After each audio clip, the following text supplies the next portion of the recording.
വിശുദ്ധ മർക്കോസിൻ്റെ സുവിശേഷം. അത് ഈ രാത്രിയിലെ സന്ദേശത്തിന് ആധാരമായിരിക്കുന്ന കുറിവാക്യമല്ല, ഞാൻ തന്നെ പറഞ്ഞോളാം. ആ വാക്യം ഒന്ന് ശ്രദ്ധിച്ചാൽ മതി.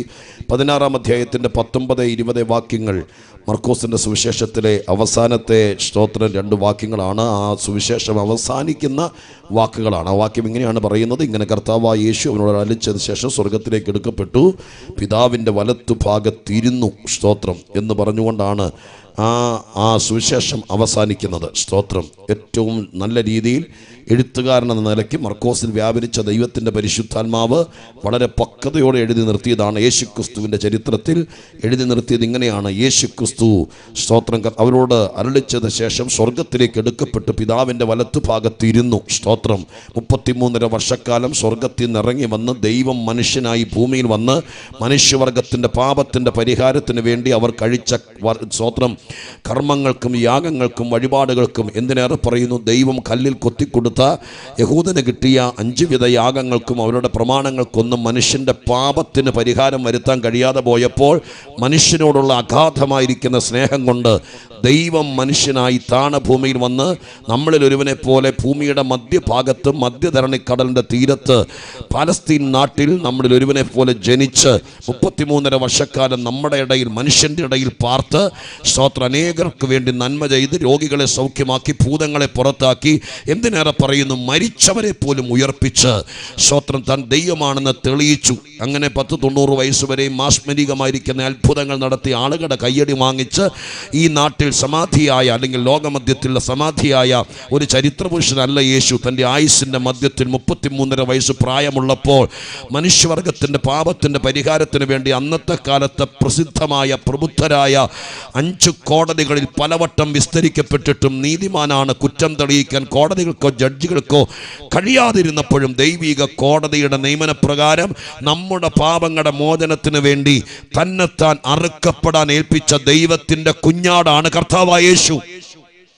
ആ യേശുക്രിസ്തു തൻ്റെ ദൗത്യം പൂർത്തീകരിച്ച് അരിമത്തിയിലെ യോസേപ്പിൻ്റെ കല്ലറയിൽ അടക്കപ്പെട്ട് 3-ാം നാൾ താൻ പറഞ്ഞിരുന്നത് പോലെ ഉയർത്തെഴുന്നേറ്റ് സ്തോത്രം തൻ്റെ പ്രിയപ്പെട്ടവർക്ക് ഏകദേശം 13 പ്രാവശ്യങ്ങളിലായി 500-ലധികം ആളുകൾക്ക് താൻ ഉയർത്തെഴുന്നേറ്റിരിക്കുന്നു, ജീവിച്ചിരിക്കുന്നു എന്ന് വ്യക്തമായി തെളിയിച്ചനന്തരം സ്വർഗത്തിലേക്ക് എടുക്കപ്പെട്ടു. ഒരു പ്രത്യേക സുപ്രഭാതത്തിൽ സ്തോത്രം ഇരുട്ടിൻ്റെ മറവിൽ പോയവനല്ല യേശു. 500-ലധികം ആളുകൾ ഒരു മലഞ്ചരിവിൽ മോളിലേക്ക് നോക്കി കാത്തു നിൽക്കുമ്പോൾ മാംസവും രക്തവുമുള്ള വിവേചന കൃപയും അല്ലെങ്കിൽ സ്തോത്രത്തിന് കഴിവുള്ള ഇവിടെ ഇരിക്കുന്നതിനേക്കാൾ അധികം ആളുകൾ സ്തോത്രം യേശുവിനെ യാത്രയയക്കാൻ എന്ന വണ്ണം സ്തോത്രം മലഞ്ചരിവിൽ നോക്കി നിൽക്കുമ്പോൾ അവരുടെ കണ്ണിന് വിധേയപ്പെട്ട് സ്തോത്രം ഭൂമിയിൽ നിന്ന് എടുക്കപ്പെട്ട് സ്വർഗത്തിലേക്ക് കയറിപ്പോയവനാണ് കർത്താവായ യേശു. ആ യേശുവിനെ അതുപോലെ വിശ്വസിക്കുന്ന ദൈവമക്കൾ കരമുയർത്തി സ്തോത്രം ചെയ്താട്ടെ, ശക്തമായി ദൈവത്തെ സ്തുതിച്ചാട്ടെ. ഹല്ലേലൂയ. പോകുമ്പോൾ യേശു സ്തോത്രം പോകുമ്പോൾ യേശുവിൽ നിന്ന് ഒരുപാട് അനുഭവങ്ങൾ പ്രാപിച്ച ഗലീല പുരുഷന്മാർ നിറഞ്ഞ കണ്ണുകളോടെ ആകാശങ്ങൾക്കപ്പുറത്തേക്ക് മേഘങ്ങളെ തേരാക്കി കയറിപ്പോകുന്ന അരിമനാഥനായ ക്രിസ്തുവേശുവിനെ യാത്രയയക്കുമ്പോൾ അവരുടെ സങ്കടം കണ്ടുകൊണ്ട് സ്വർഗത്തിൽ നിന്ന് 2 ദൂതന്മാർ ഇറങ്ങി വന്നിട്ട് പറഞ്ഞു, കരയണ്ട ഗലീല പുരുഷന്മാരെ, നിങ്ങളെ വിട്ട് സ്വർഗാരോഹണം ചെയ്ത യേശു ക്രിസ്തു പോയതുപോലെ മടങ്ങി വരും. ഹല്ലേലൂയ. അങ്ങനെ പോയ പോക്കാണ് മർക്കോസ് എഴുതിയിരിക്കുന്നത്, പിതാവിൻ്റെ വലത്തുഭാഗത്ത് പോയിരുന്നു എന്ന്. ഞാൻ ആദ്യം ഓർപ്പിച്ചതുപോലെ ഒരു സുവിശേഷം പറഞ്ഞ് അവസാനിപ്പിക്കാൻ പറ്റിയ വാക്കാണ് അങ്ങനെ അവിടെ പോയിരുന്നു. ഞാൻ പറഞ്ഞു തുടങ്ങിയത് സുവിശേഷ പ്രസംഗത്തിൻ്റെ പ്രത്യേകത എന്താണെന്നാണ്. പക്ഷെ ഒരു വാക്യം കൂടി മർക്കോസിന് ശേഷിപ്പിച്ചിരിക്കുന്നു, 20-ാം വാക്യം. ആ വാക്യം ഇങ്ങനെയാണ്: അവർ പുറപ്പെട്ട് എല്ലായിടത്തും പ്രസംഗിച്ചു. ആര്?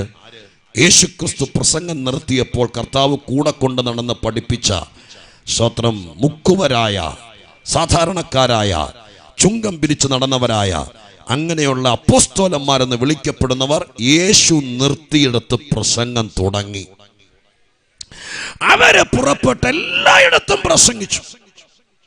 എല്ലായിടത്തും പ്രസംഗിക്കുമ്പോൾ അടുത്ത വാക്കാണ് ഞാൻ നിങ്ങളോട് പറഞ്ഞ വാക്യത്തിൻ്റെ അല്ലെങ്കിൽ ക്രൈസ്തവ പ്രസംഗത്തിൻ്റെ, സുവിശേഷ പ്രസംഗത്തിൻ്റെ ഏറ്റവും പ്രധാനപ്പെട്ട വസ്തുത. അടുത്ത വാക്കിങ്ങനെയാണ്: അവരെ പ്രസംഗിച്ചപ്പോൾ കർത്താവ് അവരോട് കൂടെ പ്രവർത്തിച്ചും അവരാൽ നടന്ന അടയാളങ്ങളാൽ വചനത്തെ ഉറപ്പിച്ചും പോന്നു.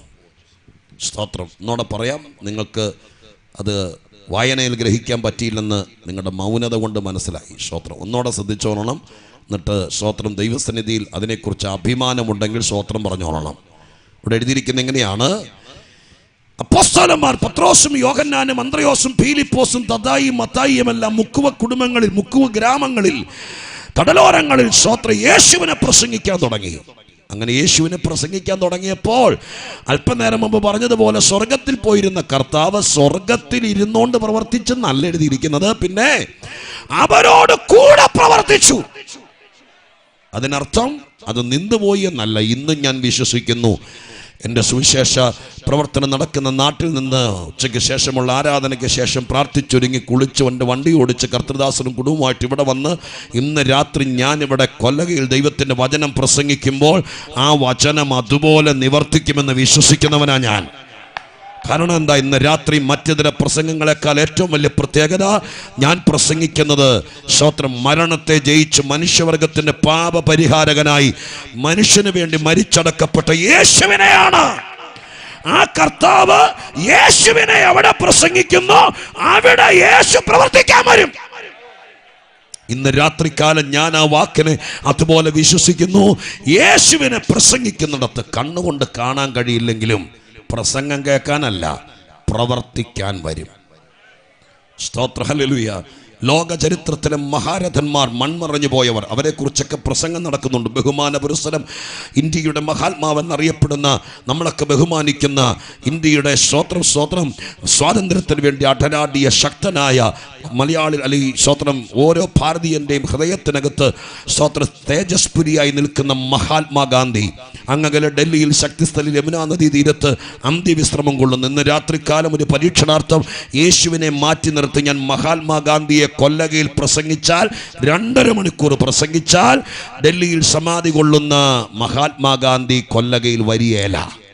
സ്തോത്രം. സൂര്യനസ്തമിക്കാത്ത സാമ്രാജ്യമെന്നറിയപ്പെട്ട ബ്രിട്ടീഷ് സാമ്രാജ്യത്തിലെ ശക്തന്മാരായിരിക്കുന്ന ആളുകൾ കേരളം ഉൾപ്പെടെയുള്ള നാടുകളിൽ വന്ന് ജീവിച്ചവരുണ്ട്. വൈസ്രോയിമാരും സ്തോത്രം അതുപോലെ ജന്മികളുമായിട്ട് ഇവിടെ അടക്കി വാണ സ്തോത്രം ആ സാമ്രാജ്യത്തിൻ്റെ പ്രതിനിധികൾ, രാജ്ഞികളും രാജാക്കന്മാരുമായവർ. സ്തോത്രം അങ്ങകലെ സ്തോത്രം ബ്രിട്ടീഷിൽ സൂര്യനസ്തമിക്കാത്ത സാമ്രാജ്യമെന്നറിയപ്പെടുന്ന അവിടെ വെസ്റ്റ് മിനിസ്റ്റർ ആബിയിൽ അവരുടെ ശവകുടീരങ്ങളുണ്ട്. അവരാരെങ്കിലും കുറിച്ച് ഇന്ന് രാത്രികാലം കേരളത്തിൻ്റെ മണ്ണിൽ പ്രസംഗിച്ചാൽ അവരാരും അവിടെ വരികയില്ല. എന്നാൽ ഇന്ന് രാത്രി വിശ്വസിക്കുന്നവർക്കായി പറയാം, കണ്ണുകൊണ്ട് കാണാൻ കഴിയത്തില്ലെങ്കിലും യേശുവിനെ പ്രസംഗിച്ചാൽ, കർത്താവിനെ പ്രസംഗിച്ചാൽ ഇതുപോലത്തെ മനോഹരമായിരിക്കുന്ന ക്രമീകരണങ്ങളോ ഉടുത്തൊരുങ്ങി വന്ന ദൈവദാസന്മാരും ദൈവമക്കളുമോ ഇത്ര മെച്ചമുള്ള ഉച്ചഭാഷണിയോ മനോഹരമായിരിക്കുന്ന നിയോൺ ലാമ്പുകളോ ഒരുക്കിയ പന്തലോ ഒന്നും വേണ്ട. കരുനാഗപ്പള്ളി കവരയിൽ ഒരൊറ്റയാൻ നിന്ന് ഒറ്റയ്ക്ക് പ്രസംഗിച്ചാലും പ്രസംഗിക്കുന്നത് യേശുവിനെയാണെങ്കിൽ അവിടെ ഇറങ്ങി വന്ന് പ്രവർത്തിക്കുന്നവനാണ് നമ്മുടെ കർത്താവ് യേശുവെന്ന് ഞാൻ ആത്മാവിൽ പറയുമ്പോൾ ഇന്ന് രാത്രി എത്ര ദൈവമക്കൾ വിശ്വാസത്തോടെ പറയും, അവൻ ഇന്ന് രാത്രി ദേശത്ത് പ്രവർത്തിക്കാൻ പോവുകയാണ്. വിശ്വസിക്കുന്നവർ കരമടിച്ചോ കരമുയർത്തിയോ സന്തോഷത്തോടെ സുവിശേഷത്തോട് പങ്കാളിത്തമുള്ള ദൈവമക്കൾ ഒരുമിച്ച് നന്ദി നിറഞ്ഞ ഹൃദയത്തോടെ സ്തോത്രം ചെയ്തുകൊണ്ട് പറ, യേശു പ്രവർത്തിക്കുന്നവനാണ്. യേശു ക്രിസ്തുവിന്റെ നാമത്തിൽ ഈ രാത്രി എൻ്റെ കൊച്ചു ഗ്രാമത്തിൽ, എൻ്റെ കൊച്ചു നാട്ടിൽ ഇങ്ങനെ ഒരു അനുഗ്രഹീതമായിരിക്കുന്ന സുവിശേഷ സംഘം യേശുവിനെ പ്രസംഗിക്കാൻ വേദി ഒരുക്കിയപ്പോൾ എൻ്റെ വീട്ടിൽ, എൻ്റെ നാട്ടിൽ മഹാദൈവത്തിന് പ്രവർത്തിപ്പാൻ ഒരവസരമുണ്ടാക്കുകയാണ്. ഹല്ലേലൂയ.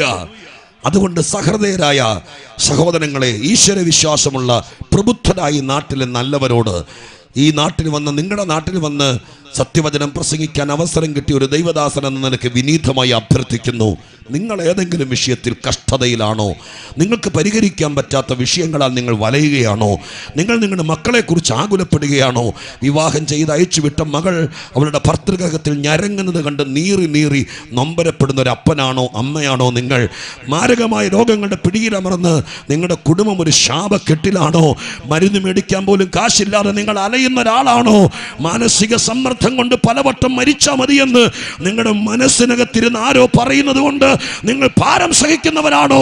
അങ്ങനെയാണെങ്കിൽ ഇന്ന് രാത്രി വിനീത ഹൃദയത്തോടെ പറയാം, ഞങ്ങളെ രക്ഷിച്ച യേശു ഇന്ന് രാത്രി പ്രസംഗത്തിന്റെ പുറകിലുണ്ട്. തിരശീലയ്ക്ക് പുറകിൽ നിൽക്കുന്ന സംവിധായകനെ പോലെ ഇന്ന് രാത്രി നാട്ടിൽ ആരെങ്കിലും സുവിശേഷ യോഗം ആശീർവാദം പറയുന്നത് വരെ ഈ വചനം കേൾക്കാൻ താല്പര്യം കാണിച്ചുണ്ടെങ്കിൽ ഞങ്ങൾക്ക് ഉറപ്പുണ്ട്, അവർക്ക് വേണ്ടി യേശു പ്രവർത്തിക്കാതെ ഇവിടെ നിന്ന് പോകില്ല. അവൻ ഇന്ന് രാത്രികാലം നിങ്ങൾക്ക് വേണ്ടി, നിങ്ങളുടെ കുടുംബത്തിന് വേണ്ടി അഡ്മിഷൻ എടുക്കാൻ കാശില്ലാത്ത നിങ്ങളുടെ കുഞ്ഞിനെ നോക്കി നെടുവീർപ്പിട്ട് ഈ കവലയിൽ നിന്ന് വൈകുന്നേരം വീട്ടിൽ പോകാൻ മടി കാണിച്ച് നിൽക്കുന്നൊരു മനുഷ്യനാണ് നിങ്ങളെങ്കിൽ നിങ്ങളെ ഞാൻ വശീകരിക്കുകയല്ല.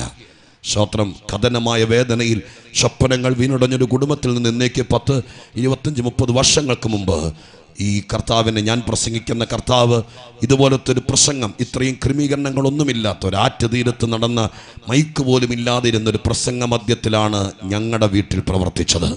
അതുകൊണ്ട് ഇന്ന് രാത്രി ആ യേശുവിനെ എനിക്ക് നന്നായിട്ടറിയാം. ആ കർത്താവ് ഇന്ന് രാത്രി പ്രവർത്തിക്കാതിരിക്കില്ല. നിങ്ങളവിടെ സ്തോത്രം അകത്ത് വന്നില്ലെങ്കിലും ഏതെങ്കിലും ഒരോരത്ത് ആരും അറിയാതെ ഒതുങ്ങി നിന്നത് കേൾക്കാൻ തയ്യാറായാൽ നിങ്ങളുടെ രക്ഷയുടെ അനുഗ്രഹത്തിൻ്റെ വിടുതലിൻ്റെ ദിവസമായിരിക്കാം ഇന്ന് രാത്രി എന്നോർപ്പിച്ചുകൊണ്ട് ദൈവത്തിൻ്റെ വചനത്തിലേക്ക് പ്രവേശിക്കാൻ ആഗ്രഹിക്കുകയാണ്. ദൈവമക്കളെല്ലാവരും ഒരു 5 സെക്കൻഡെങ്കിലും കരമൊന്ന് ഉയർത്തിപ്പിടിക്കണം. എല്ലാ ദൈവമക്കളും കർത്തൃദാസന്മാരും കരമൊന്ന് ഉയർത്തിപ്പിടിക്കണം. ഞാൻ ഈ പറഞ്ഞത് വചനത്തിൽ നിന്നാണ്. നമ്മുടെ നാട്ടിൽ നടക്കണമെന്ന് ആഗ്രഹിക്കുന്നവർ നിങ്ങളുടെ മനസ്സൊരുക്കി പ്രാർത്ഥിക്കണം. സുവിശേഷ യോഗം ഒരു പ്രഹസനമല്ല.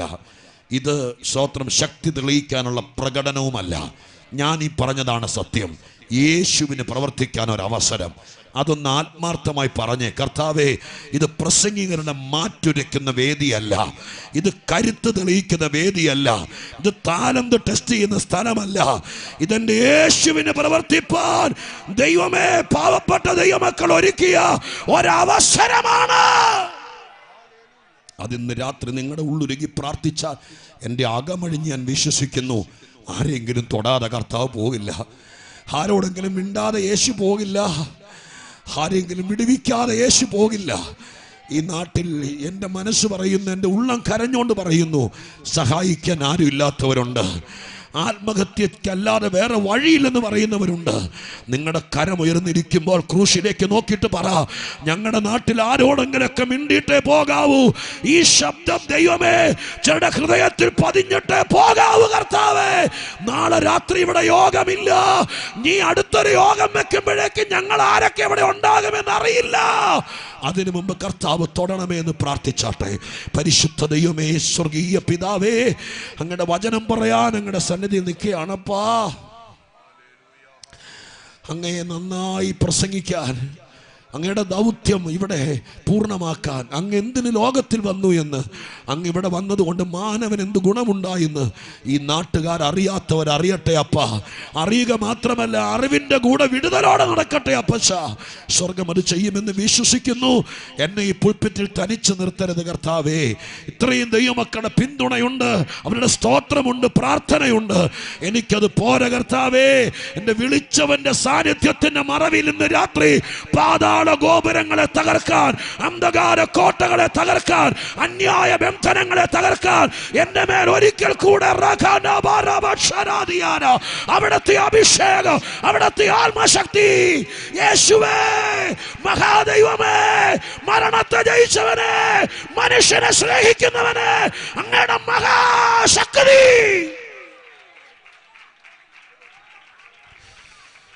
അങ്ങയുടെ കൃപയോടുകൂടെ അടിയനിൽ വ്യാപരിക്കണമേ അപ്പ. പ്രസംഗം തീരുമ്പോൾ ചിലർക്ക് സത്യം ഗ്രഹിക്കാൻ പറ്റണേ. അവരിന്ന് വീട്ടിലേക്ക് പോകുന്നത് സമാധാനത്തോടായിരിക്കാൻ ഇടയാകണേ. അങ്ങത് ചെയ്യാൻ പോകുന്നതിനായി സ്തോത്രം. യേശുവിൻ നാമത്തിൽ പ്രാർത്ഥിക്കുന്നത് കേൾക്കുമാറാകണമേ. കരമുയർത്തി ഒന്നോടെ ശക്തിയോടെ സ്തോത്രം ചെയ്താട്ടെ. എല്ലാവരോടും കർത്താവ് ഇടപെടട്ടെ എന്നുള്ള അകമഴിഞ്ഞ പ്രാർത്ഥനയോടെ നിറഞ്ഞ കണ്ണുകളോടെ ഈ നാട്ടിൽ ദൈവത്തിൻ്റെ വചനം പ്രസംഗിക്കാൻ ഒരുങ്ങുന്നു. ഈ നാട്ടിലേക്കുള്ള ദൈവത്തിൻ്റെ ദൂതിന് ആധാരമായിരിക്കുന്ന വാക്യം റോമാലേഖനത്തിൽ നിന്നാണ്. ഉച്ചഭാഷണിക്കൂടെ വായിച്ച് കേൾപ്പിക്കണമെന്ന് ഞാൻ അപേക്ഷിച്ചിട്ടുണ്ട്. പുറത്ത് നിൽക്കുന്ന ആൾക്കാരെല്ലാം അത് കേൾക്കാൻ വേണ്ടി ഏറ്റവും പ്രധാനപ്പെട്ട ഒരു വാക്യമാണ് വായിക്കുന്നത് വിശുദ്ധ ബൈബിളിൽ നിന്ന്. ഞാൻ ഈ പറയാൻ പോകുന്ന കാര്യങ്ങളൊക്കെ സ്തോത്രം എനിക്കെൻ്റെ മനസ്സിൽ നിന്ന് പറഞ്ഞാൽ മതി. പക്ഷെ ബൈബിളിൽ നിന്നൊരു വാക്യം വായിക്കുന്നതിൻ്റെ ഉദ്ദേശം മനുഷ്യൻ്റെ വാക്കിനേക്കാൾ ഏറ്റവും ഏറ്റവും ശക്തമാണ് ദൈവത്തിൻ്റെ തിരുവെഴുത്ത്. ദൈവത്തിൻ്റെ വചനം ഒരു മതഗ്രന്ഥമല്ല. ദൈവത്തിൻ്റെ വചനം മനുഷ്യവർഗത്തിന് വേണ്ടി ദൈവം എഴുതി കൊടുത്ത ദൈവത്തിൻ്റെ സ്നേഹ സന്ദേശമാണ്. അതുകൊണ്ട് ഞാൻ വാക്യം വായിച്ചു തുടങ്ങാൻ ആഗ്രഹിക്കുന്നത് എൻ്റെ ആശയങ്ങൾ പറയാനല്ല, ദൈവത്തിൻ്റെ വചനം പറയാനാണ് ഞാൻ വന്നത്. അതുകൊണ്ടാണ് വേഗത്തിൽ നമുക്ക് വായിച്ചു കേൾപ്പിക്കാം. റോമാലേഖനം 3-ാം അധ്യായത്തിൻ്റെ 9-ാമത്തെ വാക്യം വായിക്കാൻ വേണ്ടി ദയവായിട്ട് ഞാൻ അപേക്ഷിക്കുന്നു. റോമാലേഖനം 3-ാം അധ്യായം അതിൻ്റെ 9-ാം വാക്യം വായിക്കാൻ അപേക്ഷിക്കുന്നു. വായിക്കുമ്പോൾ ബൈബിൾ ഉള്ളവർ ബൈബിൾ നിവർത്തുക, അല്ലാത്തവർ ശ്രദ്ധിക്കാൻ അപേക്ഷിക്കുന്നു. റോമർ 3:9 വായിക്കുന്നു. ആകയാൽ എന്ത് നമുക്ക് വിശേഷതയുണ്ടോ? അശേഷമില്ല. യഹൂദന്മാരും യവനന്മാരും ഒരുപോലെ പാപത്തിന്റെ കീഴാകുന്നു എന്ന് നാം മുമ്പേ തെളിയിച്ചു. മതി പാസ്റ്റർ, നന്ദിയുണ്ട്, സ്തോത്രം. റോമാലേഖനം വേദപുസ്തകത്തിലെ ഏറ്റവും പ്രധാനപ്പെട്ടൊരു പുസ്തകമാണ്. വിശ്വാസികളായിരിക്കുന്ന വേദപുസ്തകം നിരന്തരം വായിക്കുന്ന ആളുകൾക്ക് അതിൻ്റെ പശ്ചാത്തലങ്ങൾ അറിയാമായിരിക്കാം. പക്ഷെ പശ്ചാത്തലങ്ങൾ അറിയാൻ വയ്യാത്തവർക്ക് പറഞ്ഞ് വിശദീകരിച്ച് നിൽക്കാനുള്ള സമയം ഇനി ഇവിടെ ഇല്ലാത്തതുകൊണ്ട് ഞാൻ ആ പശ്ചാത്തലങ്ങളൊന്നും പറയാതെ വിഷയത്തിലേക്ക് വരാം. എങ്കിലും ഒരു വാക്ക് പറയാതെ ഈ വാക്യത്തിൻ്റെ പ്രസക്തി പിടികിട്ടിയല്ല. റോമാലേഖനത്തിൻ്റെ ഉള്ളടക്കം, ഈ ലേഖനം ലോകമറിയപ്പെടുന്ന ധന്യനായ പൗലോസ്ലീഹയ്ക്ക് ദൈവം വെളിപ്പെടുത്തി കൊടുത്ത് മനുഷ്യവർഗത്തെ അറിയിക്കാൻ വേണ്ടി ദൈവം ഏൽപ്പിച്ച സന്ദേശമാണ്. റോമാലേഖനത്തിൻ്റെ ഉള്ളടക്കം, ഈ ലേഖനത്തിൻ്റെ ഉള്ളടക്കം, ദൈവം മനുഷ്യനെ സൗജന്യമായി നീതീകരിക്കുന്നു എന്നതാണ്. സ്തോത്രം. ഒന്നോടെ പറയാം, ദൈവം മനുഷ്യനെ സൗജന്യമായി നീതീകരിക്കുന്നു. സ്തോത്രം എന്ന് പറഞ്ഞപ്പോൾ അകത്തിരിക്കുന്ന നമുക്ക് പോലും അതിൻ്റെ ഗൗരവം പിടികിട്ടിയില്ല എന്ന് നിങ്ങളുടെ മൗനത കൊണ്ട് വീണ്ടും ഞാൻ മനസ്സിലാക്കും. സ്തോത്രം. മനുഷ്യന് കിട്ടിയ ഏറ്റവും ശക്തമായ സുവാർത്തയാണ്. പാപം ചെയ്ത് മലീമസപ്പെട്ട് ദൈവത്തിൻ്റെ അടുക്കലേക്ക് ചെല്ലാൻ കഴിയാതെ മധ്യസ്ഥന്മാരെയും മറ്റു കൂട്ടാളികളെയൊക്കെ പിടിച്ചിട്ടും ദൈവസന്നിധിയിൽ കോപം ശമിക്കാതെ സങ്കീർത്തന പുസ്തകത്തിൽ എഴുതിയിരിക്കുന്നത് പോലെ മനുഷ്യവർഗത്തോടുള്ള ദൈവത്തിൻ്റെ നീരസ നിമിത്തം അകന്നു നിൽക്കേണ്ടി വന്ന മനുഷ്യനെ സർവശക്തനായ ദൈവം ഒരു ദിവസം പ്രഖ്യാപിക്കുന്നു. സ്തോത്രം. അവൻ്റെ സകല പാപങ്ങളും മനുഷ്യൻ്റെ കയ്യിൽ നിന്നൊന്നും മേടിക്കാതെ ദൈവം എഴുതി തള്ളുന്നു. സ്തോത്രം. എന്നിട്ടും നമുക്ക് സന്തോഷം വന്നില്ല. സ്തോത്രം. ഹല്ലേലൂയ. ഒന്നോടെ പറയാം, നിങ്ങൾ അറിഞ്ഞ സ്തോത്രം പറയണം, ഞാൻ പറയിപ്പിക്കാൻ വേണ്ടിയിട്ടല്ല. 1,00,000 രൂപ പോട്ടെ, 5,00,000 രൂപ കടമുള്ളൊരു മനുഷ്യന് കൊടുത്തു വീട്ടാൻ നിവൃത്തിയില്ലാതെ ഈ കവലയിൽ നിൽക്കുന്ന ഈ നാട്ടിൽ എന്നെ കേൾക്കുന്ന നിങ്ങളോട് ചോദിക്കുക, 5,00,000 രൂപ കടമുള്ള മനുഷ്യൻ കൊടുത്തു തീട്ടാൻ നിവൃത്തിയില്ല, ജപ്തി വന്നിരിക്കുമ്പോൾ പെട്ടെന്നൊരു സുപ്രഭാതത്തിൽ സർക്കാർ ഇടപെട്ടിട്ട് പറയുകയാണ്, സ്തോത്രം, പ്രത്യേക കാറ്റഗറിയിൽപ്പെട്ടവരുടെ കടം എഴുതി തള്ളുന്നു. ആ വകുപ്പിൽ 5 ലക്ഷക്കാരനും കൊല്ലകയിലുണ്ടെന്നറിഞ്ഞാൽ ആ വീട്ടുകാരൻ്റെ സന്തോഷം എത്ര വലുതായിരിക്കും. അത് 5 ലക്ഷം രൂപയുടെ കടമെഴുതി തള്ളിയതാണ്. എന്നാൽ നിങ്ങളിന്ന് രാത്രി കേൾക്കണം, ഒരു ജന്മം പാഴാകുന്നതാണ് പാപം പരിഹരിക്കാതെ മരിച്ചുപോയാൽ. ആ പരിഹാരത്തിന് വേണ്ടി മനുഷ്യൻ ചെയ്ത യാതൊരു കർമ്മങ്ങൾ കൊണ്ട് കഴിയാതിരുന്നപ്പോൾ സ്വർഗത്തിലെ ദൈവം യുഗത്തിൻ്റെ നടുവിൽ നിന്നുകൊണ്ട് പറഞ്ഞു, പാപപരിഹാരത്തിന് വേണ്ടി ഇനി മനുഷ്യനൊന്നും ചെയ്യണ്ട. സ്തോത്രം. അവൻ്റെ പാപം ദൈവം എഴുതി തള്ളാൻ തയ്യാറാണ്. സ്തോത്രം. ഹല്ലേലൂയ. അത് ഗ്രഹിച്ച ദൈവമക്കൾക്കായി ദൈവത്തിന് സ്തോത്രം ചെയ്യുന്നു. ഞങ്ങളെ കേൾക്കുന്ന പ്രിയപ്പെട്ട സഹോദരങ്ങളെ, ഒരർത്ഥത്തിൽ പറഞ്ഞാൽ സുവിശേഷത്തിൻ്റെ ഉള്ളടക്കം എന്ന് പറയുന്നത്, അതിൻ്റെ കഴമ്പെന്ന് പറയുന്നത് ഞാനീ പറയുന്നതാണ്. സുവിശേഷത്തോടു കൂടെ രോഗസൗഖ്യമുണ്ട്, മാനസിക സമാധാനമുണ്ട്, ശാപങ്ങൾക്ക് മാറ്റമുണ്ട്. ഇതൊക്കെ ശരിയാണെങ്കിലും സുവിശേഷം പൂർണ്ണമാകണമെങ്കിൽ ഈ സത്യം നിങ്ങൾ അറിയണം. ഏത് സത്യം? മനുഷ്യൻ്റെ പാപത്തിന് വേണ്ടി മനുഷ്യനെ കൊണ്ടൊന്നും ചെയ്യിപ്പിക്കാതെ അവൻ്റെ പാപത്തിന് പരിഹാരമായി ദൈവം അവൻ്റെ പാപം എഴുതി തള്ളുന്നു. സ്തോത്രം. ചുമ്മാ ഒരു ദിവസം ദൈവത്തിന് തോന്നി എല്ലാം എഴുതി തള്ളിയേക്കാന്ന്, അങ്ങനെയല്ല. അതിന് ദൈവം ഒരു ത്യാഗം സഹിച്ചു. അതാണ് ഞാൻ ആദ്യം പറഞ്ഞത്. സ്തോത്രം. ദൈവം മനുഷ്യനായി താണ ഭൂമിയിൽ വന്നു. വേദപുസ്തകത്തിൻ്റെ ഭാഷയിൽ സ്തോത്രം, ജഡമെടുത്ത് ഭൂമിയിൽ വന്ന കർത്താവായ യേശുവിൻ്റെ അവസാന തുള്ളി ചോര വരെയും ഈ പാപത്തിൻ്റെ പരിഹാരത്തിന് വേണ്ടി ശപിക്കപ്പെട്ട ഭൂമിയിലേക്ക് ഊറ്റിയൊഴിച്ചു. യേശുക്രിസ്തുവിൻ്റെ മരണം ഒരു രഹസ്യ സംഭവമല്ല. ചരിത്രത്തിന് നിഷേധിക്കാൻ കഴിയാതെ വണ്ണം ഏത് അമിത കൃതൃപ്പുകാർക്കും, ഏത് ദുരുപദേശകന്മാർക്കും, ഏത് നിരീശ്വരവാദികൾക്കും എത്ര ഉച്ചൈസ്തരം ഘോഷിച്ചാലും സർവശക്തനായ ദൈവം ലോകമുള്ള കാലത്തോളം നിഷേധിക്കാൻ പറ്റാത്ത വണ്ണം തെളിവുകൾ നിരത്തിയിട്ടാണ് യേശു പോയത്. ഒരുപക്ഷെ വിമർശന മനസ്സോടെ എന്നെ കേൾക്കുന്ന ആരെങ്കിലും ഉണ്ടെങ്കിൽ അവർ പറഞ്ഞ് ഓർത്തേക്കാം, പലസ്തീനിലെ ഒഴിഞ്ഞ കല്ലറയോ മറ്റേതെങ്കിലും കാര്യങ്ങളായിരിക്കും ഞാൻ ഈ പറയാൻ പോകുന്നതല്ല. ഞാൻ പറയാം, ഇന്ന് 2023 ഏപ്രിൽ മാസം 16 പറയുമ്പോൾ അതൊരു സത്യം വിളിച്ചു പറയുകയാണ്. നിഷേധിക്കാൻ കഴിയാതെ വണ്ണം 1000 കല്ലറകൾ അടച്ചാലും യേശുവിനെ കുറിച്ചുള്ള സത്യങ്ങൾ ഏതെങ്കിലും എഴുത്തുകൊണ്ട് നിഷേധിച്ചാലും ചരിത്രത്തിന് നിഷേധിക്കാൻ കഴിയാത്തൊരു സത്യം ബാക്കി കിടക്കുന്നുണ്ട്. 2023 എന്ന് പറയുമ്പോൾ ഹല്ലേലൂയ, അത് യേശു ക്രിസ്തു ലോകത്തിൽ വന്നു എന്നും കർത്താവിന്റെ മരണത്തിന് ശേഷമുള്ള കാലത്തെയാണ് സൂചിപ്പിക്കുന്നതെന്നും വളരെ വ്യക്തമാക്കുന്നു. അതുകൊണ്ട് യേശു ഒരു ചരിത്ര പുരുഷനാണ്. കർത്താവിന്റെ മരണം ലോകപ്രസിദ്ധമാണ്. ഹല്ലേലൂയ, സ്തോത്രം ചെയ്താട്ടെ. കരമുയർത്തി ദൈവമക്കൾ ഒരുമിച്ച്. എൻ്റെ പ്രസംഗത്തിന് ആവേശം കൂടാനല്ല, കർത്താവിനെ കുറിച്ച് നമുക്ക് ആത്മാഭിമാനം ഉണ്ടെങ്കിൽ അത് സ്തോത്രത്തിലൂടെ സ്തുതിയിലൂടെയും ഇന്ന് രാത്രി പുറത്തു വരണം. ഹല്ലേലൂയ, സ്തോത്രം. കേൾക്കൂ, അങ്ങനെ യേശുക്രിസ്തുവിനെ കാൽവരിയിൽ തകർത്തു. അറവുശാലയിൽ ഒരു മൃഗത്തെ ഞായറാഴ്ച രാവിലെ സ്തോത്രം തോലുരിച്ച് വിൽപ്പനയ്ക്ക് വേണ്ടിയിട്ടിരിക്കുന്നത് പോലെ കാൽവരി കുന്നിൽ ഞാൻ ആദ്യം ഓർപ്പിച്ചതുപോലെ തലയോടിൻ്റെ ആകൃതിയിലുള്ളൊരു വലിയ മൊട്ടക്കുന്നിൻ്റെ മുകളിൽ ദൈവകുമാരൻ, പാപം ചെയ്യാത്തവൻ, പാപമറിയാത്തവൻ, പരിശുദ്ധനായ എനിക്കും നിങ്ങൾക്കും വേണ്ടി കൊല്ലകക്കാർ കേൾക്കണം.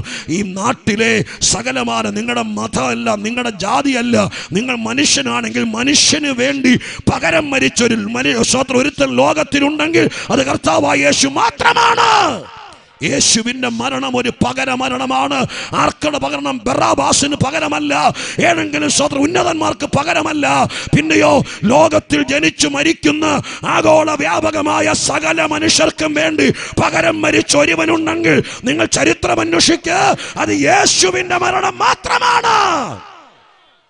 ഹല്ലേലൂയ, സ്തോത്രം ചെയ്യുന്നു. ആ യേശുക്രിസ്തുവിന്റെ പുണ്യാഹ രക്തത്തിന്റെ വിലയും കർത്താവായ യേശുക്രിസ്തുവിന്റെ ശരീരം തകർത്ത് ക്രൂശിൽ തൂങ്ങിയുള്ള മരണവും, സ്തോത്രം, ഒരു രാത്രി മുഴുവൻ നിന്ന് പറഞ്ഞാൽ ആ മരണത്തിൻ്റെ പ്രത്യേകതയും അതിനകത്തെ അർത്ഥവും പറഞ്ഞു തീരില്ല.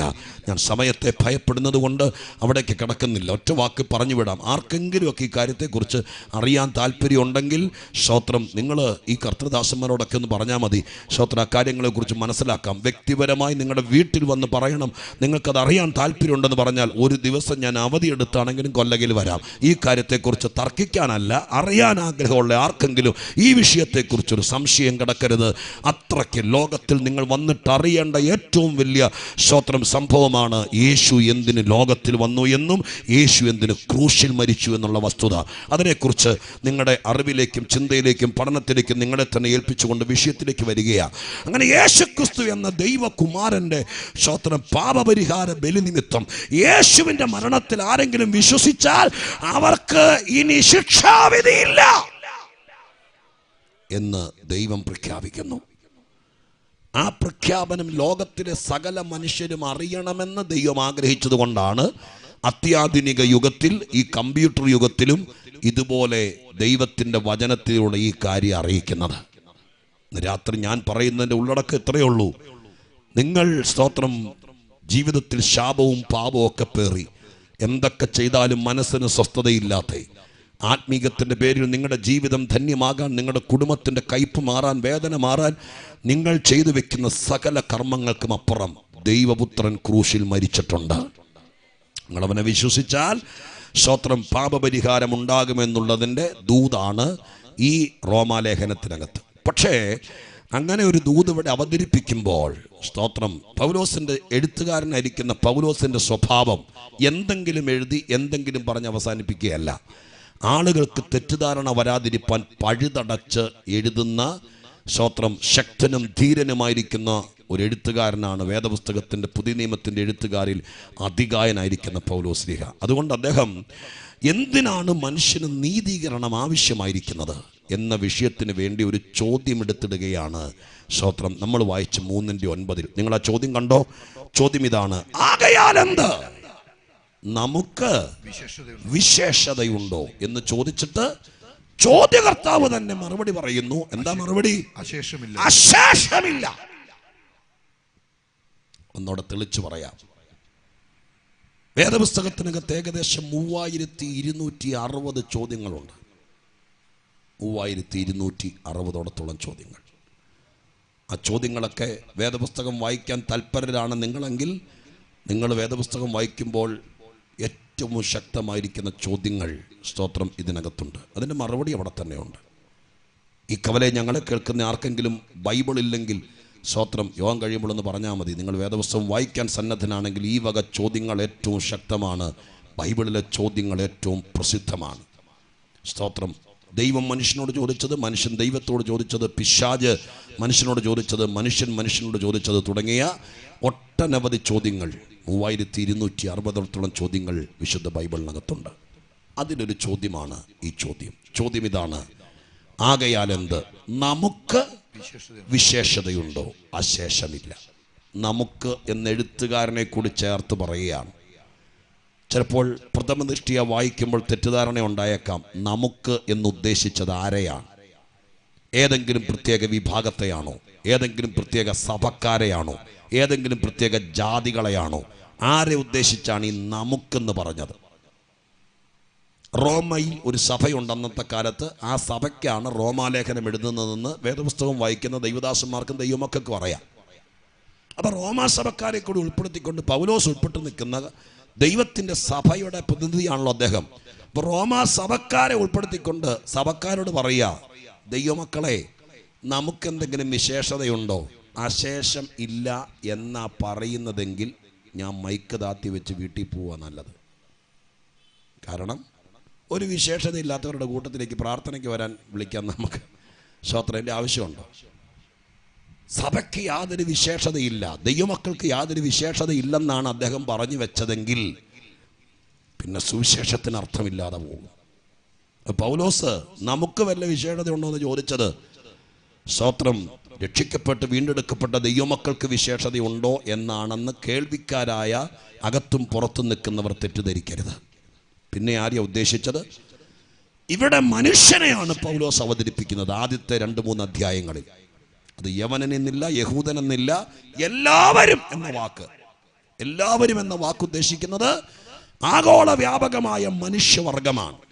അപ്പൊ ഈ വാക്യം പൗലോസ് എന്ന എഴുത്തുകാരൻ പറയുന്നത് മനുഷ്യവർഗത്തിന്റെ പ്രതിനിധിയായി നിന്നുകൊണ്ടാണ്. ചോദ്യം കുറച്ചുകൂടെ തെളിച്ച ചിത്രം തെളിഞ്ഞു കിട്ടാൻ വേണ്ടി ഇങ്ങനെ പറയാം. പൗലോസ് അവിടെ ചോദിക്കുന്നത് ഇങ്ങനെയാണ്. ആ ചോദ്യം ഇങ്ങനെ ചോദിച്ചാൽ നിങ്ങൾക്ക് പിടികിട്ടും.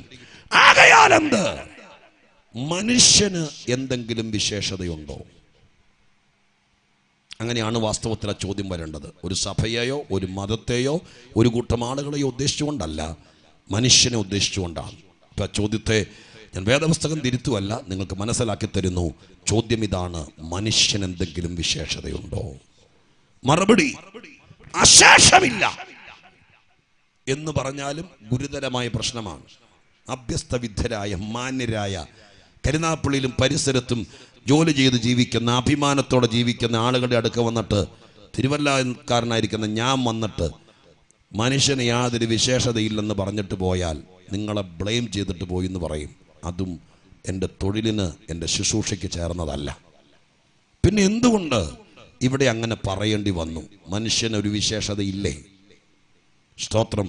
ദൈവമാണ് മനുഷ്യനെ സൃഷ്ടിച്ചത്.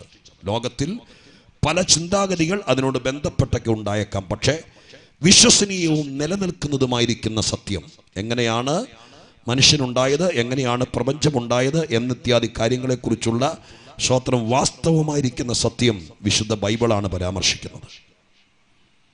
ബൈബിളിനകത്താണ് പറഞ്ഞിരിക്കുന്നത്, സ്തോത്രം, മനുഷ്യൻ ഉണ്ടായത്. ഇനി അതുപോട്ടെ, ബൈബിളിനകത്താണ് പറഞ്ഞിരിക്കുന്നത് ഈ സന്ധ്യയായതും രാത്രിയായതും ദിവസങ്ങളൊക്കെ ഉണ്ടായത് എങ്ങനെയാണ്. ഉൽപ്പത്തി പുസ്തകത്തിന്റെ ആദ്യത്തെ അധ്യായത്തിൽ പറയുന്നില്ലേ, സ്തോത്രം, ദൈവം 1-ാം ദിവസം ഇതിനെയൊക്കെ സൃഷ്ടിച്ചു. സന്ധ്യയായി ഉഷസുമായി 1-ാം ദിവസം, 2-ാം ദിവസം, അങ്ങനെ 7 ദിവസങ്ങൾ അടുക്കും ചിട്ടയുമായി ക്രമീകരിച്ചിട്ടുള്ള വിവരം ലോകത്തെ അറിയിച്ച ഒരു പുസ്തകവും ഒരു ശാസ്ത്രവും ലോകത്തിലില്ല. നിങ്ങൾ ഗൂഗിൾ തപ്പുവോ ലൈബ്രറി തപ്പുവോ ഒക്കെ ചെയ്തു. സ്തോത്രം. എന്നിട്ട് എൻ്റെ ഫോൺ നമ്പർ തന്നിട്ട് പോ, അന്വേഷിച്ചിട്ട് പറ. അങ്ങനെ ആഴ്ചയിൽ 7 ദിവസം ഉണ്ടെന്നും, സ്തോത്രം 8-ാം ദിവസം എന്ന് പറയുന്നൊരു ദിവസം വേദപുസ്തകത്തിൽ വന്നില്ലല്ലോ. സ്തോത്രം 7-ാം ദിവസം കൊണ്ട് തീർന്നു. ആഴ്ചവട്ടത്തിൻ്റെ 1-ാം ദിവസം പിന്നീട് വന്നു. അപ്പൊ ഇങ്ങനെയാണ് മാസങ്ങളും ആഴ്ചകളും ക്രമീകരിച്ചിരിക്കുന്നത് എന്ന് തെളിയിക്കുന്ന ഒരു പുസ്തകമോ ഒരു ഇസമോ ലോകത്തിലുണ്ടെങ്കിൽ നിങ്ങളത് കൊണ്ടുവാ. വേദപുസ്തകം സ്തോത്രം മണ്ടന്മാരുടെ പുസ്തകമല്ല. ഇതിനകത്ത് സത്യമുണ്ട്. തുടക്കത്തിലെ പേജ് മുതൽ ആഴ്ചക്ക് 7 ദിവസങ്ങൾ ഇതാ ദൈവമാണ് നിശ്ചയിച്ചത്, മനുഷ്യൻ കൂടി ആലോചിച്ചതല്ല. സ്തോത്രം. പിന്നെ തിങ്കൾ ചൊവ്വ എന്നൊക്കെ പേരിട്ടത് ആരെങ്കിലും ആയിരിക്കും. പക്ഷേ ഈ 7 ദിവസമൊക്കെ നിശ്ചയിച്ച് ഇങ്ങനെ സിസ്റ്റമാറ്റിക് ആയിരിക്കുന്ന ഒരു ടൈം ടേബിൾ ക്രമീകരിച്ചതാരാ? അല്ല, പറ, ആരാ അത്? മനുഷ്യരല്ല, കമ്മിറ്റിയല്ല, ഏതെങ്കിലും യൂണിവേഴ്സിറ്റി അല്ല. അവരൊക്കെ ഉണ്ടാകുന്നതിനേക്കാൾ മുമ്പ് പ്രപഞ്ചം സൃഷ്ടിച്ച ദൈവം ആഴ്ചക്ക് 7 ദിവസമുണ്ടെന്നും ആ ദിവസങ്ങൾ ഇന്നതായിരിക്കണമെന്നും 7-ൽ കൂടുതൽ ആഴ്ചകളില്ലെന്നും ഒരാഴ്ച വട്ടം 7 ദിവസമാണെന്നും ഞാൻ വിശ്വസിക്കുന്ന വിശുദ്ധ ബൈബിളിൽ സ്വർഗം തെളിയിച്ചു. ഈ നാട്ടിൽ വിദ്യാഭ്യാസമുള്ള, ജ്ഞാനമുള്ള, ബഹുമാനരായ, അഭ്യസ്തവിദ്യരായിരിക്കുന്ന ആളുകളുടെ മുമ്പിൽ ഞാൻ ആ വിഷയം വെക്കുന്നു. നിങ്ങൾ അന്വേഷിക്ക്, ആരാണ് ആഴ്ചക്ക് 7 ദിവസം നിശ്ചയിച്ചത്? സ്തോത്രം. ഇതൊക്കെ ഈ പുസ്തകമാണ് പറയുന്നത്. എന്തുകൊണ്ട് ഇന്ന് രാത്രി ഇതെല്ലാം ഞാൻ പറയുന്നു? എൻ്റെ ഓർമ്മയെന്ന് പറയുന്നതല്ല, പരിശുദ്ധാത്മാവ് നിങ്ങളിൽ ആർക്കോ വേണ്ടി തെളിയിക്കുകയാണ് ഈ കാര്യം. നിങ്ങളൊരു സംശയാലുവായി ഇന്ന് രാത്രി ഈ കവലയെന്ന് പോകരുത്. ദൈവം ജീവിക്കുന്നു. ഈ പുസ്തകം ദൈവത്തിൻ്റെ വചനമാണ്. സ്തോത്രം. ഹല്ലേലൂയ. ഇപ്പോൾ സ്തോത്രം. ദൈവമായ കർത്താവ് മനുഷ്യനോടുള്ള ബന്ധത്തിൽ ഇവിടെ പറഞ്ഞു വെച്ചതാണ്, മനുഷ്യനൊരു വിശേഷതയില്ല. സ്തോത്രം. ഞാൻ വീണ്ടും ചോദ്യങ്ങളിലൂടെ ആ കാര്യത്തിന് മറുപടി പറയാൻ ആഗ്രഹിക്കുന്നു. ഒരു വിശേഷതയില്ലാതെയാണോ മനുഷ്യനെ ദൈവം സൃഷ്ടിച്ചത്? ചുമ്മാ സ്വർഗത്തിലിരുന്ന് ബോറടിച്ചപ്പോൾ പിള്ളേര് അവധിക്കാലത്ത് അടുക്കളപ്പുറത്ത് മണ്ണ് കുഴച്ച് കളിയപ്പം ഉണ്ടാക്കിയതുപോലെ ടൈം പാസിന് വേണ്ടി ചുമ്മാ ദൈവം തമ്പുരാൻ ഉണ്ടാക്കിയ കളിയപ്പമാണോ ദൈവം? ദൈവമാണ് മനുഷ്യൻ. സ്തോത്രം. ചുമ്മാ വെറുതെ അല്ലല്ല. സ്വർഗത്തിൽ നിന്ന് പോരുമ്പോഴേ പ്ലാൻ ചെയ്തു പോകുന്നതാണ്. സ്തോത്രം. മനസ്സിലായോ? അല്ലാതെ ഇവിടെ വന്ന് ചുമ്മാ ആരാണ്ടേയും കാത്ത് കുത്തിയിരുന്നപ്പോൾ ഉണ്ടാക്കിയതല്ല. മനുഷ്യനെ സ്വർഗത്തിൽ നിന്ന് പ്ലാൻ ചെയ്ത് പോവുകയാണ്. വരിക, നമുക്ക് നമ്മുടെ സദൃശ്യത്തിലും സ്വരൂപത്തിലും മനുഷ്യനെ ഉണ്ടാക്കാമെന്ന് പറഞ്ഞുകൊണ്ടാണ് താഴേക്ക് വന്നത്. അപ്പൊ കരുതിക്കൂട്ടി വന്നുണ്ടാക്കിയ ദൈവത്തിന്റെ മാസ്റ്റർ പീസാണ് മനുഷ്യൻ. മനുഷ്യൻ ദൈവം ഉണ്ടാക്കിയ മനുഷ്യന് മതമില്ല, ജാതിയില്ല, പിന്നീട് ആണും പെണ്ണെന്നറിയപ്പെട്ടു. ദൈവത്തിന്റെ കരവിരുതാണ് മനുഷ്യൻ. ആ മനുഷ്യന് യാതൊരു വിശേഷതയില്ലാതെ ആണോ ദൈവം തമ്പുരാൻ മനുഷ്യനെ ഉണ്ടാക്കിയത്? നമ്മൾ ഇപ്പൊ ഈ സഹോദരങ്ങൾ പ്രവർത്തിപ്പിക്കുന്ന എൻ്റെ ശബ്ദം നന്നായി നിങ്ങളുടെ അടുക്കലെത്താൻ വേണ്ടി നന്നായിട്ട് മിക്സ് ചെയ്ത് ഗംഭീരമായിരിക്കുന്നു അവരാ കാര്യങ്ങൾ ചെയ്യുന്നത്. സ്തോത്രം. അങ്ങനെ ചെയ്യാൻ വേണ്ടി ഉണ്ടാക്കിയ വിലപിടിപ്പുള്ള ഉപകരണങ്ങൾ കമ്പനി ഉണ്ടാക്കിയപ്പോൾ എന്തെല്ലാം വിശേഷത കൊണ്ടാണ് ഉണ്ടാക്കുന്നത്? കാർ മേടിക്കാൻ ചെല്ലുമ്പോൾ മത്സരമാണ് മാർക്കറ്റിൽ. സ്തോത്രം. കാർ കമ്പനികൾ തമ്മിൽ എന്തെല്ലാം വിശേഷതകളാണ് കാറിനകത്ത്. ഓരോ പ്രോഡക്റ്റും അതതിൻ്റെ വിശേഷതകൾ കൊണ്ടാണ് പുറത്തു വരുന്നത്. അങ്ങനെയാണെങ്കിൽ സൃഷ്ടിപ്പിന്റെ രാജാവായിരിക്കുന്ന മഹാദൈവന്റെ സദൃശ്യത്തിന് സ്വരൂപത്തിന് സൃഷ്ടിച്ച മനുഷ്യന് ഒരു വിശേഷതയില്ലെന്ന് ഒരാൾ വന്ന് പറഞ്ഞാൽ സമ്മതിക്കാൻ പറ്റുമോ? എന്തൊക്കെ വിശേഷത! അത് മുഴുവൻ പറഞ്ഞു നിൽക്കാൻ എനിക്കറിയാം. നിങ്ങളുടെ മുഖം കണ്ടിട്ട് പിള്ളേർക്ക് അവധിയാണ്, പാസ്റ്റർ ഇന്ന് രാത്രി മുഴുവൻ നിന്ന് പ്രസംഗിച്ചു, ഞങ്ങൾ കേൾക്കാമെന്നുള്ള മനസ്സോടെ ഇരിക്കുന്നതെന്നറിയാം. കാരണം സ്തോത്രം, അധ്യക്ഷനൊക്കെ പറഞ്ഞു സമയം ഒത്തിരി പോയിന്ന്. എന്നാലും നിങ്ങളുടെ ഇരിപ്പ് കണ്ടിട്ട് മുഴുവൻ കേട്ടിട്ടേ പോകത്തുള്ളൂ എന്നുള്ള ധാരണയില്ല. സ്തോത്രം. ഇവിടെ നാട്ടിൽ നിൽക്കുന്ന ആൾക്കാർ അങ്ങനെ തന്നെയാണെന്ന് ഞാൻ മാനസികമായിട്ട് മനസ്സിലാക്കുന്നു. എന്നാലും പറയാൻ പറ്റുന്നിടത്തോളം കാര്യങ്ങൾ പറഞ്ഞ് സമയത്തിനകത്ത് ഒതുക്കാം. സ്തോത്രം. കേട്ടോളണേ. ഞാൻ സ്തോത്രം, മനുഷ്യന് ആത്മീകമായിട്ട്, ശാരീരികമായിട്ട്, ബൗദ്ധികമായിട്ട് ഒക്കെ ഒരുപാട് വിശേഷതയുണ്ട്. ഞാൻ അതിലേക്കൊക്കെ പോകാൻ അതൊരു വലിയ വിഷയമാണ്. മനുഷ്യൻ എന്നുള്ളൊരു പഠന വിഷയമാണ്. എപ്പോഴെങ്കിലും ഒരു ദിവസം ഒരു 6-7 ദിവസം ഈ നാട്ടുകാരൊക്കെ കേൾക്കണം. എല്ലാവരും കൂടി ചേർന്ന് മനുഷ്യനാരാന്ന് അറിയിക്കാൻ വേണ്ടി ബൈബിൾ ക്ലാസ് വെച്ച കാര്യം പഠിക്കണം. ആരാ മനുഷ്യൻ? കുറേ ധാരണകൾ മാറിക്കിട്ടും. അതിനെക്കുറിച്ചൊക്കെ കൃത്യമായി പറയുന്നത് വിശുദ്ധ ബൈബിളാണ്. മനുഷ്യനെക്കുറിച്ച് എൻ്റെ ചർച്ചിൽ 4-5 ഡോക്ടർമാരുണ്ട്. സ്തോത്രം. അപ്പോൾ അവരോട് ഞാൻ അല്പജ്ഞാനിയാണ്, വിദ്യാഭ്യാസ സംബന്ധമൊക്കെ ആയിട്ട്. അപ്പം ഞാൻ ഈ വേദപുസ്തകം വായിക്കുകയും ആളോട് പ്രസംഗിക്കുകയും ചെയ്യേണ്ടി വന്നപ്പോൾ എൻ്റെ സംശയങ്ങളെല്ലാം ശരീരഘടനയെക്കുറിച്ചൊക്കെ ലക്ഷങ്ങൾ മുടക്കി 10-80 ലക്ഷം രൂപ അപ്പൻ കൊടുത്ത് ദൂരത്ത് പോയിട്ട് 8-9 വർഷം പഠിച്ച് വന്ന മിടുക്കരായിരിക്കുന്ന ഡോക്ടേഴ്സ്, സ്തോത്രം, അവർ ജ്ഞാനികളാണ്. അപ്പോൾ അവരോട് ഞാൻ ഇടയ്ക്കിടയ്ക്ക് ചോദിക്കും, സ്തോത്രം, മനുഷ്യൻ്റെ ശരീരത്തെക്കുറിച്ചും അവയവങ്ങളെക്കുറിച്ചെല്ലാം എത്ര ശ്രേഷ്ഠമാണ് പഠിച്ചവർക്കെന്നറിയാമോ? ഒരു കണ്ണിൻ്റെ ഡോക്ടറുണ്ട്, അവരെന്നോട് പറഞ്ഞത് ഇങ്ങനെയാണ്, സ്തോത്രം, പാസ്റ്റർക്കറിയുമോ, ലോകം കണ്ടതിൽ വെച്ച് ഏറ്റവും മികച്ച ക്യാമറകളാണ് 2 കണ്ണുകൾ. ഞാൻ ചോദിച്ചാൽ അങ്ങനെ പറയുന്നത് കാരണം പറഞ്ഞു, ഈ മൊബൈലൊക്കെ ഭയങ്കര മത്സരമാണ്, സ്തോത്രം, 2.5 ലക്ഷം 3 ലക്ഷം രൂപയുടെയൊക്കെ മൊബൈലുണ്ട്, എല്ലാം തത്വത്തിൽ ഉപയോഗമെന്നാണ്. പക്ഷേ അതിൻ്റെ ഏറ്റവും വലിയ മത്സരത്തിൻ്റെ ഒരു ഘടകമെന്ന് പറയുന്നത് ഈ മൊബൈലിൻ്റെ പുറകിൽ കാണുന്ന ഈ പിള്ളേർക്കൊക്കെ അറിയാം, ക്യാമറയാണ്. എൻ്റെ മൊബൈലിൽ തന്നെ ഇപ്പോൾ 1, 2, 3, 4, 5 എണ്ണം ഉണ്ട്, സ്തോത്രം, പുറകിൽ ക്യാമറ. നിങ്ങളുടെ എത്ര ഉണ്ടെന്ന് എനിക്കറിയില്ല, സ്തോത്രം. അതൊക്കെ വെച്ച് അതിൻ്റെ വില കൂടുന്നു. എന്നിട്ട് അവർ പറയുന്നത് ഇതിൻ്റെ ടെക്നിക്കൽ ഭാഷ മെഗാ പിക്സൽ എന്ന, സ്തോത്രം, അതിൻ്റെ ഗൗരവം, അതിൻ്റെ റേഞ്ച് അനുസരിച്ചിട്ടാണ് അതിൻ്റെ ക്ലാരിറ്റിയൊക്കെ. ഈ പിക്സൽ കൂടുന്നത് പിള്ളേർക്കറിയാം, അതനുസരിച്ചിട്ടാണ് ഒരു വസ്തുതയുടെ യാഥാർത്ഥ്യമായിരിക്കുന്ന റിയാലിറ്റി ഫീൽ ചെയ്യുന്നത്. അപ്പോൾ പറയും, ഈ ക്യാമറയുടെ പടം എന്ത് സൂപ്പറാന്ന് നോക്കി നമ്മൾ ചുമ്മാ പടം എടുക്കാൻ തോന്നും നമുക്ക്, ഈ സ്തോത്രം. അതുകൊണ്ട് എന്നിട്ട് പറഞ്ഞു, സ്തോത്രം, ലോകത്തിൽ ഇനി ഏത് വലിയ കമ്പനിക്കാർ എത്ര മെഗാ പിക്സൽ ഉണ്ടാക്കിയാലും സ്വർഗത്തിലെ ദൈവം പാവപ്പെട്ട മനുഷ്യൻ്റെ മുഖത്ത് വെച്ച 2 ക്യാമറകളുണ്ട്. അതിനോടത്തോളം മെഗാ പിക്സൽ വരാൻ ലോകത്തിലൊരു കമ്പനിക്ക് ഉണ്ടാക്കാൻ കഴിയേല. കാരണം എന്താ? ഏതെങ്കിലും വസ്തുതയെ കണ്ടാൽ അത് അതുപോലെ ഒപ്പിയെടുത്ത് മനസ്സിൽ സ്റ്റോർ ചെയ്യാൻ കരുത്തുള്ള 2 കണ്ണുകൾ സ്വർഗത്തിൽ ദൈവം നമുക്ക് തന്നു. സ്തോത്രം, ഹല്ലേലൂയ. അതറിയണമെങ്കിൽ നിങ്ങൾ പല പ്രായക്കാരാണ്. നമ്മൾ 68 കഴിഞ്ഞവരുണ്ട്, 70 അടുത്തവരുണ്ട്, 48 കഴിഞ്ഞവരുണ്ട്. നിങ്ങൾ 10 പഠിച്ചപ്പോൾ എത്ര വയസ്സാന്ന് ഓർത്ത് നോക്കേ. 10 പഠിച്ചപ്പോൾ ആദ്യമായിട്ട് നിങ്ങളുടെ സ്കൂളിൽ നിന്ന് ടൂറിന് പോയപ്പോൾ, അന്നത്തെ കാലത്ത് ഇന്നത്തെ പോലെയൊന്നും കാശുള്ള കാലമല്ലല്ലോ, 10 പഠിക്കുമ്പോഴൊക്കെയാ ഒന്ന് പോകാൻ ഒക്കുന്നത് എല്ലാവരും കൂടി. അന്ന് പോയപ്പോൾ, സ്തോത്രം, ഹല്ലേലൂയ, ഞാൻ ഓർക്കുന്നുണ്ട്, സ്തോത്രം, ഞാൻ പോയപ്പോൾ അന്ന് ഇതുപോലെ വിശാലമായ 5 ദിവസം ടൂറൊന്നുമല്ല, എവിടെയോ കൊണ്ടുപോയി, സ്തോത്രം, കൂട്ടിക്കിടക്കുന്ന, സ്തോത്രം, കൊരങ്ങനെയും നായയും സിംഹത്തെയൊക്കെ കാണിച്ചു തന്നു. ഇപ്പോഴും ഞാൻ ഓർത്തെടുക്കാമെങ്കിൽ അന്ന് കണ്ട സിംഹത്തിൻ്റെ പടം അതുപോലെ തന്നെ എൻ്റെ മനസ്സിനകത്തുണ്ട്. അവൻ്റെ ആ നിപ്പും, സ്തോത്രം, ആ കളറുമല്ല. ആരാ എൻ്റെ മനസ്സിലേക്ക് ഇത് പഠിപ്പിച്ചത്? സ്തോത്രം, തിരിച്ചറിഞ്ഞു വരുന്ന പ്രായത്തിൽ എൻ്റെ കണ്ണുകൾ ഒപ്പിയെടുത്തതാണ്. എവിടെയൊക്കെ യാത്ര ചെയ്തപ്പോൾ കണ്ട പല കാര്യങ്ങൾ നിങ്ങളുടെ ഓർമ്മയുടെ ചെപ്പിനകത്തും കാണും. ആരാണതിനെ ഒപ്പിയെടുത്ത് വെച്ചത്? ഒരു സ്തോത്രം, ക്യാമറ കൊണ്ട് ഒപ്പിയെടുക്കാതെ സ്റ്റോറേജ് വരികയല്ലോ, 2 കണ്ണുകളാണ്. അത്ര ശ്രേഷ്ഠമാണ് മനുഷ്യന് ദൈവം കൊടുത്ത കണ്ണുകൾ. സ്തോത്രം. ഇനി അത് സ്റ്റോർ ചെയ്യണമെങ്കിലോ കണ്ണ് മാത്രമാണെന്ന് കാര്യം നടക്കുമോ? സ്തോത്രം. ഈ മൊബൈലിനൊക്കെ 2 സ്റ്റോറേജ് ഉള്ളതുപോലെ മനുഷ്യന് ദൈവം തമ്പുരാൻ തന്നിരിക്കുന്ന 2 സ്റ്റോറേജ് ഉണ്ട്. ഒന്ന് മനസ്സും ഒന്ന് ബുദ്ധിയും. ഇതിനകത്താ ഇത് മുഴുവൻ സ്റ്റോർ ചെയ്ത് വെക്കുന്നത്, മനസ്സും ബുദ്ധിയും. സ്തോത്രം. വിദഗ്ധനായിരിക്കുന്ന ഒരു ഡോക്ടർ എന്നോട് പറഞ്ഞത്, അദ്ദേഹം പറയുന്നത് ഇങ്ങനെയാണ്, സ്തോത്രം, 10 നില കെട്ടിടം നിങ്ങൾ മനസ്സിൽ കണ്ടേ? 10 നില കെട്ടിടം, 10 നിലകൾ, 10 നിലയുള്ള ഒരു കെട്ടിടത്തോളം വലിപ്പമുള്ള ഒരു കമ്പ്യൂട്ടറിന്റെ ഹാർഡ് ഡിസ്കിനകത്ത് എത്രത്തോളം കാര്യങ്ങൾ ഉൾക്കൊള്ളുമോ അത്രയും കാര്യങ്ങൾ ഉൾക്കൊള്ളാൻ കഴിവുള്ളതാണ് പാവപ്പെട്ട ഒരു മനുഷ്യന്റെ മനസ്സും ബുദ്ധിയും. ഇവിടെ ഇരിക്കുന്ന എല്ലാവർക്കും ഉണ്ട്. സ്തോത്രം. നിർഭാഗ്യവശാൽ ഞാൻ ഇനി പറയാൻ പോകുന്ന കാര്യങ്ങൾ മുഴുവൻ കേട്ടിട്ടേ വീട്ടിൽ പോകാവൂ.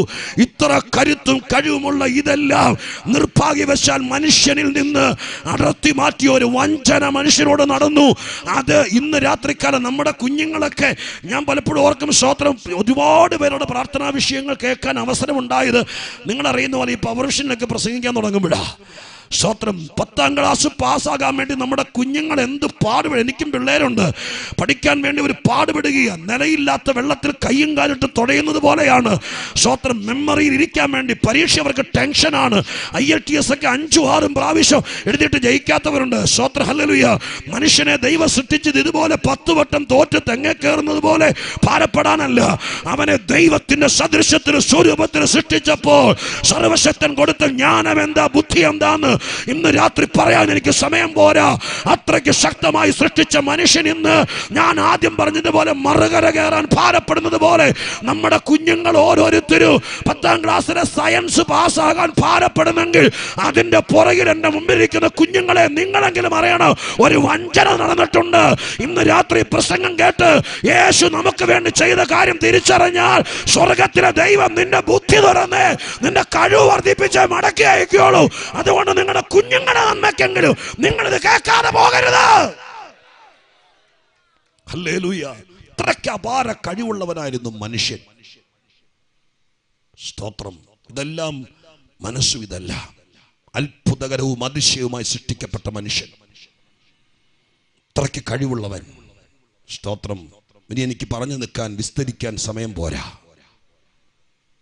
അത്രയ്ക്ക് വിശേഷതയുള്ള മനുഷ്യനെ റോമാലേഖനത്തിന്റെ പശ്ചാത്തലത്തിലെ റിപ്പോർട്ടുകൾ വന്നപ്പോൾ അതിനകത്തെഴുതി, ഇത്ര ശ്രേഷ്ഠനായ മനുഷ്യൻ ഒരു വിശേഷതയുമില്ല. സ്തോത്രം.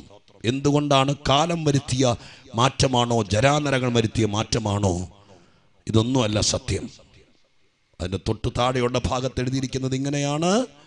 സ്തോത്രം. ആ വാക്യം ഒരു വിശേഷതയില്ല എന്നെഴുതിയിട്ട്, യഹൂദന്മാരും യവനന്മാരും ഒരുപോലെ പാപത്തിന് കീഴാകുന്നു, ഒരുപോലെ പാപത്തിന് കീഴാകുന്നു. അപ്പൊ അവിടെ ഒരു പദം വന്നിരിക്കുന്നു, വിശേഷത നഷ്ടപ്പെടാൻ കാരണം പാപമാണ്. ഒരുപോലെ. അതിന് ജാതിയും മതമൊന്നും ഇല്ല കേട്ടോ, ആണെന്നും പെണ്ണെന്നും ഇല്ല. അപ്പൊ ചുരുക്കി പറയാം, വിശദീകരിച്ച് നിന്നാൽ സ്തോത്രം ഹല്ലേലൂയ സമയം ഒത്തിരി എടുക്കേണ്ടി വരും. ചുരുക്കി പറഞ്ഞാൽ ഇതാണ് വിഷയം. പാപം മനുഷ്യന്റെ വിശേഷത കളഞ്ഞു, കരുത്ത് കളഞ്ഞു, കഴിവ് കളഞ്ഞു. ഇന്ന് കാണുന്ന പലതും സ്തോത്രം വിശേഷതയിലല്ല. അതുകൊണ്ട് നമ്മൾ രക്ഷപ്പെടാൻ വേണ്ടി വലിയ പാടുപെടുകയാണ്. അതിനെ തിരിച്ചു കൊണ്ടുവരാൻ വേണ്ടി, ആ വിശേഷത മടക്കി കൊണ്ടുവരാൻ വേണ്ടി ദൈവം ചെയ്ത പരങ്കര പരിപാടിയാണ് സുവിശേഷത്തിന്റെ ഉള്ളടക്കം. ഇത് മതം മാറ്റമോ ഒന്നും അല്ല കാര്യം. ഇതെന്താ കാര്യം എന്നറിയാമോ? ഇത് വിശ്വസിച്ചവന്റെ വിശേഷത മടങ്ങി വരും, അവന്റെ കഴിവ് മടങ്ങി വരും, അവന്റെ മനസ്സ് തെളിയും, അവന്റെ സമാധാനം മടങ്ങി വരും, അവന്റെ സ്നേഹം വർദ്ധിക്കും. സ്തോത്രം. അവന്റെ അകത്തെ കയ്പ് മാറും, വൈരാഗ്യം മാറും, മനുഷ്യനായി മാറും. സ്തോത്രം ഹല്ലേലൂയ. അവന്റെ ജീവിതത്തിന് നിലയ്ക്കും വിലയ്ക്കും മാറ്റം വരും. ആ മാറ്റം വന്ന ദൈവമക്കൾ ഇതിനകത്തുണ്ടെങ്കിൽ എന്നെ മാറ്റിയത് യേശുവാണ്. സ്തോത്രം. കേരളത്തിലെ എറണാകുളം ജില്ലയിലെ ഒരൊറ്റപ്പെട്ട സ്ഥലത്ത് സ്തോത്രം എന്റെ പശ്ചാത്തലം നാടിനെ കുറ്റം പറയാന്ന് പറയരുത്. അതുപോലെ മദ്യപാനവും സ്തോത്രം അതുപോലത്തെ നിലവാരത്തിൽ അതപ്പതിച്ചൊരു ഗ്രാമത്തിൽ പാപത്തോട് പാപം കൂട്ടി കിടന്ന് എന്നെ വസ്ത്രം ധരിക്കാൻ പഠിപ്പിച്ചത് വിദേശിയല്ല, എന്റെ ദൈവമാണ്. വിശേഷമാണ് മനുഷ്യനെ മനുഷ്യനാക്കിയത്. വിശേഷത നഷ്ടപ്പെട്ട മനുഷ്യന്റെ വിശേഷത മടക്കി കൊണ്ടുവന്നത് സുവിശേഷവും യേശുവിന്റെ രക്തവുമാണ്. ഹല്ലേലൂയ. സ്തോത്രം. ആ മാറ്റത്തിലേക്ക് വരുത്തി. താഴെ എഴുതിയിരിക്കുന്ന കുറെ വിപത്തുകളുണ്ട്. ഞാനൊന്ന് പറയാം പാസ്റ്ററെ. 10ാം വാക്യം മുതൽ എഴുതിയിരിക്കുന്നു, ആകെ നീതിമാൻ ആരുമില്ല, ഒരുത്തൻ പോലുമില്ല, ഗ്രഹിക്കുന്നവനില്ല, ദൈവത്തെ അന്വേഷിക്കുന്നവനുമില്ല, എല്ലാവരും വഴിതെറ്റി ഒരുപോലെ. ആ ഒരു വാക്ക് കേട്ടോ, പാപം ചെയ്തോടുകൂടി വഴിതെറ്റി. സ്തോത്രം. ഈ പദമൊക്കെ ആത്മീകമാട്ടോ, അപ്പോൾ അത് വലിയ ഗൗരവത്തിലെടുക്കണം. പക്ഷെ അതെല്ലാം അങ്ങനെ പറയാൻ എനിക്ക് സമയമില്ലല്ലോ. സ്തോത്രം. കേട്ടെ, വഴിതെറ്റി. വഴിതെറ്റിയിട്ട് അടുത്ത പദം എഴുതിയിരിക്കുന്നത് എങ്ങനെയാണ്? ഒരുപോലെ. എല്ലാവരും എന്നുള്ള വാക്കാണ്. എല്ലാവരും. ഞാൻ വീണ്ടും ആവർത്തിക്കുന്നു, ഇവിടെ ഇതിന് മുമ്പിൽ മതമൊന്നുമില്ല. എല്ലാവരും വഴിതെറ്റി ഒരുപോലെ കൊള്ളരുതാത്തവരായി തീർന്നു. കൊള്ളരുതാത്തവരെന്നും പഴയ മലയാളമാണ്. 100 വർഷങ്ങൾക്ക് മുമ്പുള്ള മലയാളമാണ് മലയാള ബൈബിളിനകത്ത് പ്രിന്റ് ചെയ്തിരിക്കുന്നത്. പഴയ മലയാളമാണ്. കൊള്ളരുതാത്തവരെന്നൊക്കെ പറഞ്ഞാൽ സ്തോത്രം പിന്നെ നമുക്ക് അമർഷം കൂടും. ഇവിടെ വന്നിട്ട് എല്ലാവരും കൊള്ളരുതാത്തവരാന്ന് പറഞ്ഞാൽ നിങ്ങൾ എന്നെ വിടിയല്ല. പക്ഷെ ബൈബിൾ എഴുതിയിരിക്കുന്നത് പറയാതിരിക്കാൻ പറ്റും. അതുകൊണ്ട് നിങ്ങളുടെ വിഷമം തോന്നാതിരിക്കാൻ വേണ്ടി ഞാൻ ഇംഗ്ലീഷ് ഭാഷയിൽ നിന്ന് ആ വാക്യത്തെ പറയാം. ഇംഗ്ലീഷിൽ കിങ് ജെയിംസ് വേർഷനിൽ ഇംഗ്ലീഷിൽ കൊടുത്തിരിക്കുന്നത് ഇങ്ങനെയാണ്. സ്തോത്ര വാക്ക് സ്തോത്രം. കൊള്ളരുതാത്തവർ എന്നുള്ളതിന് കൊടുത്തിരിക്കുന്ന വാക്ക് അൺപ്രോഫിറ്റബിൾ. അൺപ്രോഫിറ്റബിൾ എന്ന് പറഞ്ഞാൽ ഒരു ബിസിനസ് ഭാഷയാണ്. എന്താ അൺപ്രോഫിറ്റബിൾ എന്ന് പറഞ്ഞാൽ? ഒരു ലാഭമില്ലാതെയായി. അങ്ങനെയല്ലേ? മനുഷ്യനെ കൊണ്ട് യാതൊരു ലാഭമില്ലാതെയായി. ചിലപ്പോൾ ചിലരോട് ചോദിക്കല്ലേ, എന്തിനാടോ ഭൂമിക്ക് ഭാരമായിട്ട് ഇങ്ങനെ ഇരിക്കുന്നേ? നമ്മളാരും ചോദിക്കരുത്. എൻ്റെ പ്രസംഗം മനസ്സിലാകാൻ വേണ്ടി പറയുക. കാരണം എന്താ, ഒരു ലാഭവും ഇല്ല. എത്രയോ അപ്പനമ്മമാർ എന്നോട് പറഞ്ഞിട്ടുണ്ട്.